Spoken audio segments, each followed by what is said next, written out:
গেল কই বাহাদুরি পূর্ণিমারি চাঁদ। গুণী অভিনেতা ফজলুর রহমান বাবু সম্প্রতি হৃদরোগে আক্রান্ত হয়ে 2 সপ্তাহের বেশি সময় রাজধানীর একটি হাসপাতালে চিকিৎসাধীন থাকার পর অবশেষে বাসায় ফিরেছেন। জানা গেছে ফজলুর রহমান বাবু গেল মাসের 16 তারিখ হৃদরোগে আক্রান্ত হয়ে রাজধানীর একটি বেসরকারি হাসপাতালে ভর্তি হয়েছিলেন।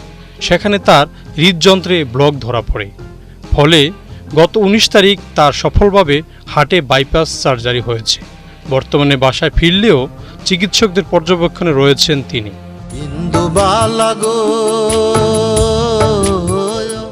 দেশের সাংস্কৃতিক অঙ্গনে ফজলুর রহমান বাবু অনন্য এক নাম। দীর্ঘ ক্যারিয়ারে অসংখ্য চলচ্চিত্র, নাটক ও গানে তিনি দর্শক শ্রোতাকে মুগ্ধ করেছেন।